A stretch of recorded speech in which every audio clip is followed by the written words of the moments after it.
Halo. Assalamualaikum warahmatullahi wabarakatuh. Waalaikumsalam warahmatullahi wabarakatuh. Dengan siapa ini? Perkenalkan saya Muhdi Kiai dari Kebumen. Iya, Pak Mukti Kebumen. Oke, YouTube-nya kecilin aja, dengerin di handphone. Siap, siap, siap. Ini Pak Kiai. Halo. Iya, halo. Ya, pertama, alhamdulillah saya bisa berinteraksi langsung dengan Kiai. Alhamdulillah. Saya sangat senang sekali rasanya. Oke. Yang kedua, saya berharap saya didoakan secara khusus sama Pak Kiai agar saya bisa istiqomah mengamalkan ratu berhada, berdilatih, bertakwan dan seterusnya. Amin, amin, amin.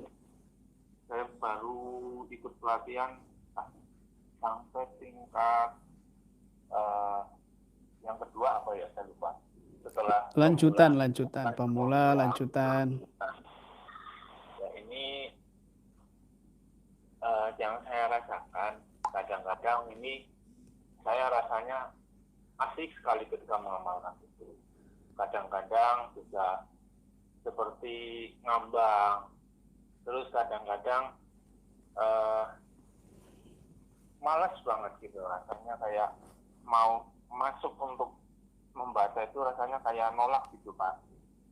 Nah ini karena entah kenapa, tapi saya kan biasanya dekat dengan guru saya yang lain juga yang ya orangnya yang apa ya, kata gurunya itu orang yang bisa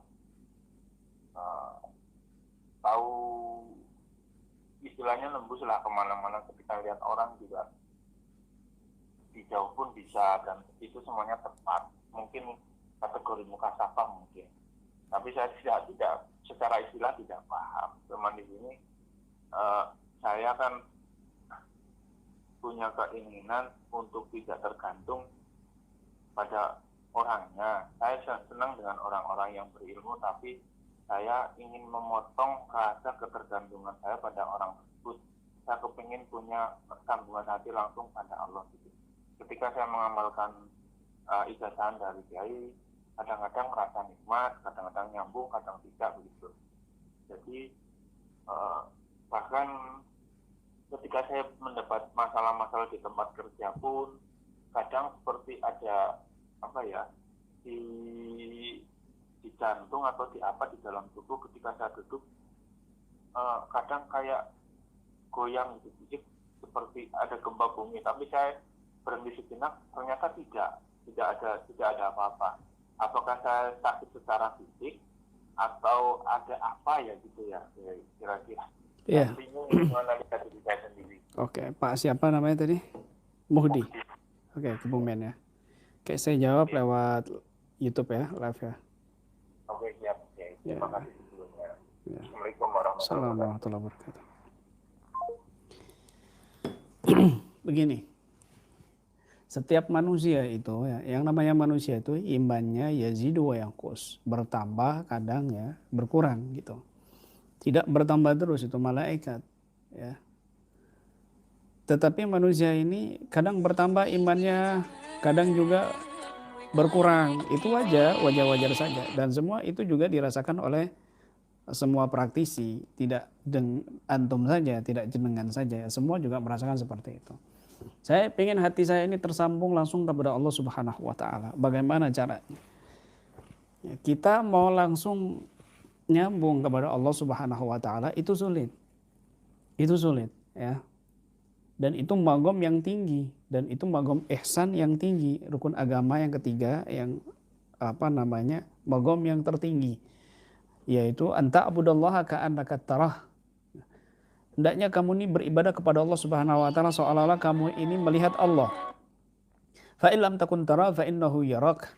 Jika kamu ini tidak bisa melihat Allah, maka rasakan Allah ini yang melihat kamu. Ini magom muraqabah, magom yang kedua. Maka yang harus kita lakukan adalah magom muraqabah. Merasakan kita ini diawasi oleh Allah Subhanahu wa Ta'ala. Dan hal itu juga kadang-kadang sulit. Maka kita perlu wasilah-wasilah. Apa wasilahnya? Zikir. Apa wasilahnya? Baca Quran. Apa wasilahnya? Majlis dengan para ulama, apa wasilahnya? Duduk-duduk mengambil ilmu dengan para ulama. Maka para ulama di situ adalah wasilah. Ya, kalau kita nggak ada ulama, nggak ada guru-guru, kita nggak akan bisa tersambung kepada Allah Subhanahu Wa Taala, karena mereka lah pewaris Nabi, mereka lah para pewaris Nabi Shallallahu Alaihi Wasallam. Ya. Mereka yang membawa ilmunya Nabi Shallallahu Alaihi Wasallam, sehingga dengan itu menjadi wasilah kita sampai kepada Allah Subhanahu. Kun ma Allah, hendaknya kamu ini selalu bersama Allah Subhanahu Wa Taala. Fa illam takun ma Allah, fakun ma amangka nama Allah. Kalau kamu nggak bisa bersama Allah, maka kamu hendaknya bersama orang yang bersama Allah Subhanahu Wa Taala. Begitu. Ya, jadi Rabito itu bukan kita ini fokus kepada guru, tidak, hanya wasilah saja, sambungan saja, bukan kita fokus tujuannya kepada guru, tidak. Seperti kita mau menyembah Allah Subhanahu Wa Taala. Kalau secara logika kita kan menyembah menghadap kemana saja bisa, tetapi kita diwajibkan menghadap ke Ka'bah, seolah-olah kita ini nyembah Ka'bah, bukan menyembah Ka'bah. Ka'bah ini adalah channel kita untuk sampai dan sambung kepada Allah Subhanahu Wa Taala. Begitu. Bukan menyembah. Kalau kita menggunakan logika seperti itu, kita akan menuduh, Islam ini nggak bagus, nggak masuk logika. Kenapa? Kita disuruh nyembah Ka'bah kan begitu. Nah, tidak. Jadi guru itu adalah sebagai wasilah.